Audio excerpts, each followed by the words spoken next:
CADV Storytelling mempersembahkan sebuah karya besar dari S.H. Mintarja dengan judul Mata Air di Bayangan Bukit. Cerita ini mengisahkan pertarungan antara kebaikan dan kejahatan yang erat menjadi satu dengan kemunafikan, dibungkus dengan cerita-cerita silat yang menegangkan. Latar cerita tersebut tak jauh dari sejarah kerajaan-kerajaan di masa silam. Selamat menikmati.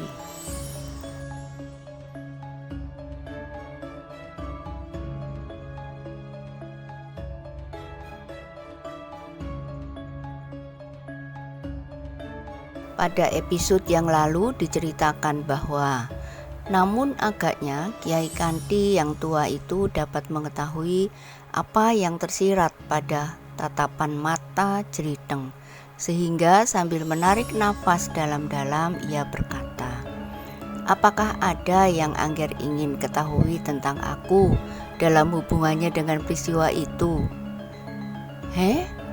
Jelitenglah yang justru terkejut. "Maksud Kiai? Mungkin ada kecurigaan padamu, Ger, bahwa aku mempunyai hubungan dengan peristiwa itu. Aku sadar bahwa setiap orang baru yang datang ke tempat yang kebetulan mempunyai persoalannya tersendiri akan sangat menarik perhatian, meskipun sekali lagi hanya kebetulan saja." Jeliteng mengangguk-angguk kecil. Katanya, "Ternyata aku tidak dapat bersembunyi lagi di hadapan Kiai. Banyak hal yang Kiai ketahui dari keinginan yang sebenarnya masih tersimpan di hati. Kali ini pun Kiai ternyata dapat membaca perasaanku." Jeliteng berhenti sejenak.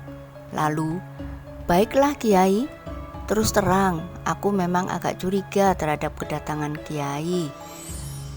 Pada saat-saat ini aku ragu-ragu apakah benar-benar Kiai datang dari padepokan yang hancur karena tanah yang longsor, gempa, banjir, dan angin pusaran. Apakah kedatangan Kiai kemari bukannya karena Kiai mempunyai hubungan dengan salah satu dari kedua perguruan itu, Pusparuri atau Kendali Putih, atau Kiai adalah salah seorang yang mempunyai kepentingan yang sama dengan perguruan-perguruan itu, tetapi Kiai mempunyai pihak tersendiri." Jeliteng terkejut ketika ternyata Swastilah yang menjawab lantang, "Kami pun sudah mengetahui bahwa kau mencurigai kami. Kesediaanmu menolong kami hanyalah karena kau ingin menjajaki kemampuan kami. Sekarang kau tahu bahwa aku mampu melakukan apa yang dapat kau lakukan." "Swasti," potong ayahnya.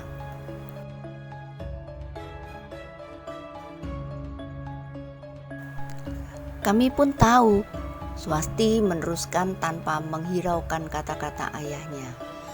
"Kau menunjukkan tempat ini semata-mata karena kau ingin mengikat kami di tempat yang kau ketahui dengan pasti. Setiap saat kau ingin mengamati kami, maka kau tidak usah mencari kami di seluruh hutan ini."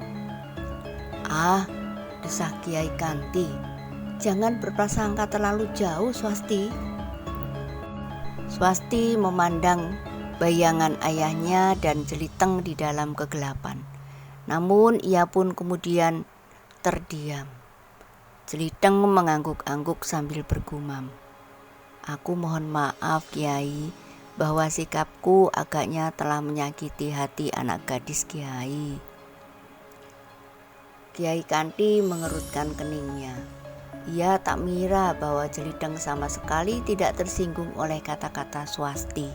Bahkan ia masih sempat minta maaf kepadanya. Sebenarnya lah bahwa dalam keadaan seperti ini, di daerah terpencil seperti Pedukuhan Lumban ini, banyak mengundang prasangka buruk. Jeliteng meneruskan, "Itu bukan salahmu, Ger," berkata Kiai Kanthi. Tentu di antara kita masing-masing ada perasaan curiga, karena kita masing-masing belum mengenal lahir dan batin.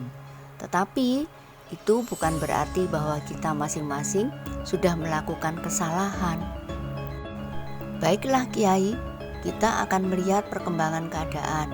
Kita masih akan saling membuktikan tentang diri kita masing-masing. Tetapi jika benar Kiai tidak bersentuhan dengan perguruan Pusparuri dan Kendali Putih, maka yang aku ceritakan itu hendaknya menjadi bahan perhitungan Kiai menghadapi masa mendatang di Padukuhan Lumban ini. Terima kasih, Ger. Sebenarnya lah bahwa aku sudah mendengar serba sedikit tentang perguruan itu. Tetapi isinya aku sama sekali tidak mengerti, apalagi hubungannya dengan Angger Daruwerdi. Baiklah Kiai, aku akan minta diri. Kita sudah saling mengerti bahwa kita masih selalu dibelit oleh pertanyaan tentang orang-orang yang sedang kita hadapi. Kiai Kanti mengangguk-angguk, sementara Jeliteng melanjutkan.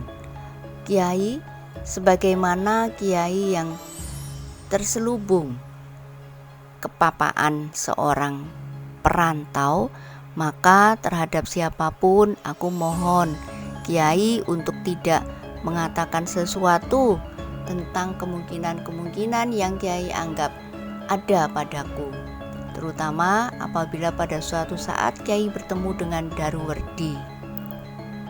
Kiai Kanti tertawa kecil, jawabnya. Aku sudah menduga, Ger. Sejak semula aku sudah tidak dapat mengerti bahwa Angger ini bernama Jeliteng, anak seorang janda miskin dari Padukuhan Lumban Wetan. Tetapi aku pun tidak akan bertanya siapakah Angger sebenarnya, karena Angger tentu akan berusaha menyembunyikan diri. Jeliteng pun tersenyum, katanya. Untuk sementara kita dapat mengetahui menurut batas-batas yang kita buat sendiri di antara kita. Tetapi aku masih tetap akan membantu Kiai mendirikan sebuah gubuk di pinggir hutan ini. Terima kasih, Ger. Tetapi jangan lupa, besok aku memerlukan belanga dan tempayan. Jeliteng tertawa. Ia pun kemudian minta diri kepada Swasti. Silakan, jawab Swasti pendek. Jeliteng tersenyum, katanya kepada Kiai Kanti. Aku kira Swasti tidak menganggap aneh sikap kita masing-masing, karena ia pun lelah terlibat ke dalamnya. Jika ia bersikap tegang, mungkin karena aku benar-benar telah menyinggung perasaannya. Sekali lagi, aku mohon maaf Kiai. Tidak, Ger. Anak gadisku tidak apa-apa. Itu memang sudah menjadi sifatnya. Swasti memang jarang bergaul sejak di padepokan kami yang lama. Yang agaknya kurang Angger percaya itu. Jeliteng tertawa semakin keras. Namun, ia pun kemudian meninggalkan Kiai Kanti dengan anaknya di dalam gelapnya malam. Anak itu terlalu kasar, gumam Swasti. Kiai Kanti menggeleng lemah, katanya. Tidak Swasti, ia tidak terlalu kasar, tetapi ia diliputi oleh kecurigaan. Mungkin ia pun mengemban suatu tugas yang memaksanya bersikap demikian.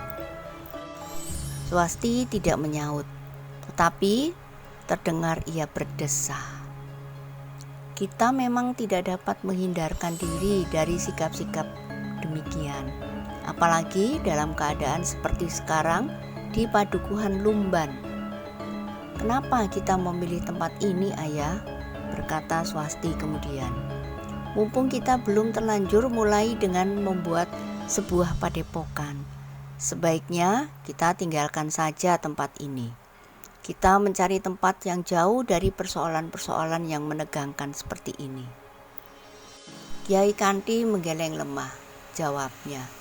Tidak Swasti, dimanapun juga hidup mempunyai tantangannya masing-masing. Mungkin berbeda dalam wujud, tetapi semuanya memerlukan kesediaan untuk mengatasinya. Kita sudah bergulat dengan tanah longsor, banjir, dan angin pusaran serta gempa. Di sini ternyata kita menghadapi tantangan yang berbeda. Swasti masih tetap berdiam diri. Apalagi setelah aku mendengar nama perguruan-perguruan itu disebut swasti. Perguruan Pusparuri, aku belum banyak mengerti. Tetapi perguruan Kendali Putih, aku sudah mendengarnya. Mungkin sekali-kali aku pernah menyinggungnya. Swasti tidak segera menjawab. Dia mencoba mengingat-ingat apa yang pernah diceritakan oleh ayahnya tentang perguruan Kendali Putih. Apakah kau masih ingat, Swasti? Aku pernah mengatakan kepadamu bahwa perguruan Kendali Putih adalah sarang dari orang-orang yang hanya mementingkan dirinya sendiri. Di perguruan itu berkumpul orang-orang yang memiliki kemampuan dan ilmu yang tinggi. Tetapi hidup mereka justru mereka habiskan untuk meneguk kepuasan duniawi. Mereka tidak segan membunuh untuk sekedar mendapatkan sekeping emas atau sebutir berlian, berkata ayahnya sambil memandang wajah anak gadisnya yang menegang. Swasti mengangguk kecil, jawabnya. Aku ingat ayah, ternyata sekarang orang-orang Kendali Putih itu telah menjamah padukuhan yang terpencil ini. Justru karena di sini ada Angger Daruwerdi, sambung Kiai Kanti. Namun dengan demikian kita harus mencari keterangan siapakah sebenarnya Daruwerdi itu, ayah. Seperti Jeliteng, ia tentu mempunyai latar belakang kehidupan yang jauh berbeda dengan orang-orang Lumban itu sendiri. Bahkan menurut dugaanku, maka Lumban justru telah menjadi korban hadirnya Daruwerdi. Kiai Kanti mengerutkan keningnya, katanya. Aku belum dapat mengambil kesimpulan apapun juga, Swasti. Untuk sementara kita masih tidak akan terlibat. Kita akan melakukan seperti yang kita rencanakan. Membuat sebuah tempat tinggal yang kecil, namun dapat memberikan pegangan hidup. Bukan saja buat aku yang sudah semakin tua ini, tetapi juga buatmu di masa yang masih panjang. Swasti tidak menyaut. Ia pun sadar bahwa ia harus berhati-hati menghadapi keadaan yang masih samar-samar. Nah, berkata ayahnya kemudian, sekarang giliranmu untuk tidur. Aku akan berjaga-jaga. Mudah-mudahan tidak ada binatang buas yang tersesat sampai ke tempat ini. Swasti tidak menjawab. Ia pun kemudian bersandar pada sebatang pohon sambil memejamkan matanya. Sementara ayahnya duduk sambil berselimut kain panjangnya. Dalam pada itu, padukuhan Lumban pun sedang ditelan oleh kesenyapan malam. Beberapa orang anak muda yang sedang ronda di gardu dengan gelisah menunggu Jeliteng yang terlalu lama pergi. Anak malas itu tentu sibuk dengan pematangnya yang pecah, desis yang seorang. Sedang yang lain menyaut, ia terlalu bodoh untuk mengerti. Kawan-kawannya tertawa, namun suara tertawa itu terputus ketika salah seorang melihat Jeliteng melangkah mendekat sambil memegang perutnya. Dalam cahaya obor di depan gardu itu, kawan-kawannya melihat wajah Jeliteng yang tegang. "Kenapa perutmu?" bertanya seorang kawannya. "Sakit," sahut Jeliteng yang langsung membaringkan dirinya di gardu yang sempit itu. Kawan-kawannya membiarkannya meskipun salah seorang dari mereka bergumam, "Kau sita tempat yang hanya sempit itu untuk dirimu sendiri." Jeliteng tidak menyaut. Bahkan ia pun melingkar sambil menyelubungi seluruh tubuhnya dengan kain panjangnya. Namun pada itu, Seisi gardu itu pun terkejut ketika mereka mendengar derap kaki kuda mau memecah sepinya malam. Sejenak anak-anak muda itu tercengkram. Namun kemudian mereka mulai berdesak-desakan sambil gemetar. "Kau dengar suara kaki kuda itu?" desis seseorang. Kawannya yang sudah gemetar menggeram. Hanya orang tuli sajalah yang tidak mendengar suara derap kaki itu. Yang lain pun terdiam. Namun salah seorang dari mereka tiba-tiba mengguncang kaki Jeliteng sambil berdesis. "Jeliteng, bangun, ada seekor kuda datang." Jeliteng tidak bergerak. Nampaknya ia sudah tertidur nyenyak. "Jeliteng, Jeliteng," yang lain ikut mengguncang. "Oh," Jeliteng tiba-tiba mengeluh, "perutku sakit." "Bangun, kau dengar derap kaki kuda yang semakin dekat itu?" Peduli dengan seekor kuda. "Gila," kawannya yang bertubuh tinggi menjadi jengkel. "Jika kau dicekiknya, terserah, kami pun tidak peduli." Tiba-tiba Jeliteng bangkit. Dengan suara bergetar ia bertanya, "Apa yang terjadi? Apa?" "Diamlah, kuda itu sudah dekat." Jeliteng tidak sempat menjawab. Ketika ia turun dari gardu, ternyata yang dilihatnya mendekat bukannya seekor kuda, tetapi 2 ekor kuda. Penunggang-penunggang kuda itu telah menarik kendali kuda masing-masing ketika mereka melihat beberapa orang anak muda berdiri di muka gardu, sehingga kedua ekor kuda itu berhenti beberapa langkah saja di hadapan anak-anak muda itu. Anak-anak muda itu menjadi gemetar ketika mereka melihat dalam cahaya obor 2 wajah yang garang memandang mereka dengan tegang. Dada mereka bagaikan retak ketika salah seorang dari keduanya tiba-tiba saja membentak, "Hei, kalian anak-anak lumban!" Tidak ada yang dapat segera menjawab. Mulut-mulut menjadi bagaikan membeku. "Hei, apakah semuanya tuli?" Yang lain hampir berteriak. Jantung anak-anak muda itu bagaikan rontok. Apalagi ketika salah seorang dari kedua orang berkuda itu meloncat turun. "Hei, kalian bisu atau tuli? Jawab, bukankah ini padukuhan lumban?" Anak muda yang bertubuh tinggi, yang kebetulan berdiri di paling depan, terpaksa berusaha untuk menjawab. "Iya, Kisanak." Orang itu tiba-tiba tertawa. Sambil mengangguk-angguk ia berkata, "Kau anak berani, kemarilah." Anak muda bertumbuh tinggi itu menjadi semakin gemetar. Sedangkan orang itu masih saja tertawa sambil berkata, "Kemarilah anak muda, kau nampaknya anak muda yang paling berani di antara semua kawan-kawanmu." Anak muda bertubuh tinggi itu menjadi semakin gemetar. "Kenapa kau diam saja?" Orang berwajah garang itu bertanya. "Aku tidak apa-apa, aku hanya ingin bertanya." Anak muda itu bagaikan menjadi lumpuh. Karena itu ia sama sekali tidak bergeser. "Baiklah, jika kau tidak mau mendekat, akulah yang akan mendekat.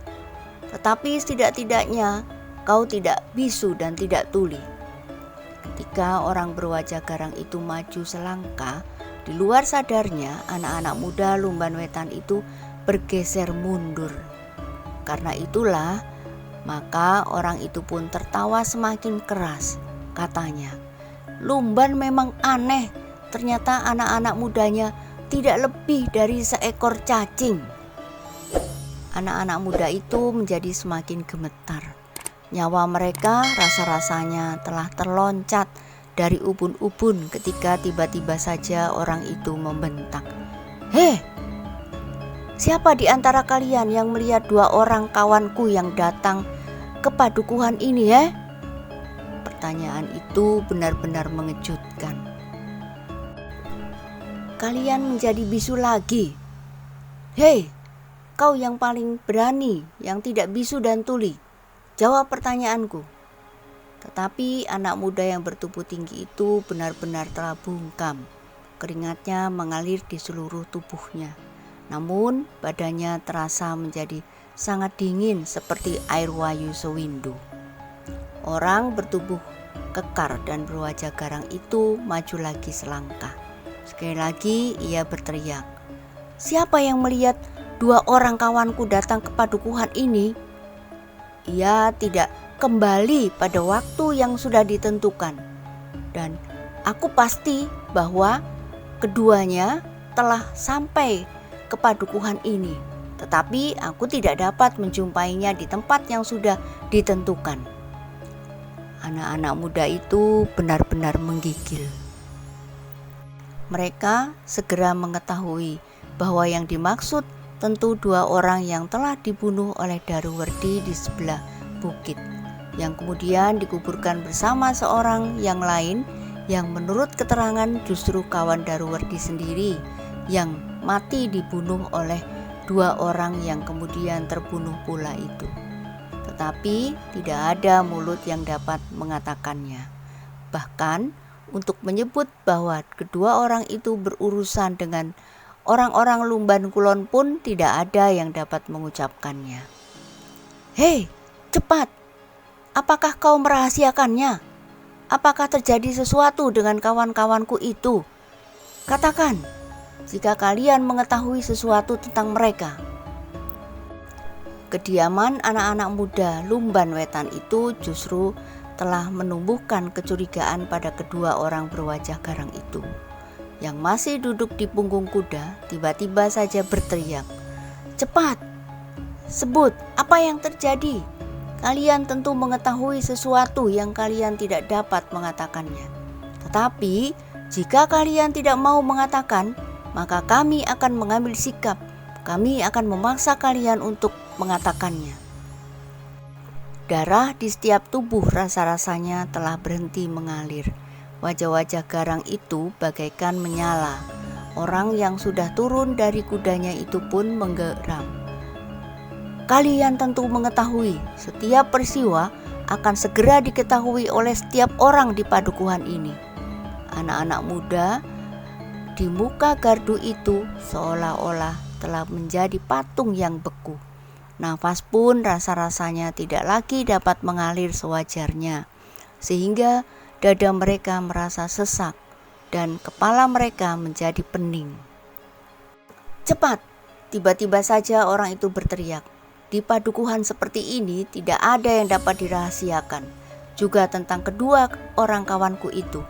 Aku berjanji untuk tidak berbuat sesuatu atas kalian jika kalian mengatakannya, dan jika kalian tidak terlibat dalam persoalan dengan mereka." Tetapi mulut-mulut bagaikan tersumbat. "Aku tidak telaten," berkata orang yang sudah turun dari kudanya. "Aku akan mengambil seorang dari mereka dan memaksanya untuk berbicara. Jika mulutnya tidak mau terbuka, maka aku akan memeras darahnya sampai kering." Seorang anak muda yang kurus berwajah pucat tiba-tiba saja telah terjatuh dan menjadi pingsan. Namun tidak seorang pun yang berani bergerak untuk menolongnya. Nah, bagaimanakah kisah selanjutnya? Silakan ikuti terus kisah Mata Air di Bayangan Bukit pada kesempatan lain. Jangan lupa like, komen, dan subscribe. Terima kasih. Sampai jumpa.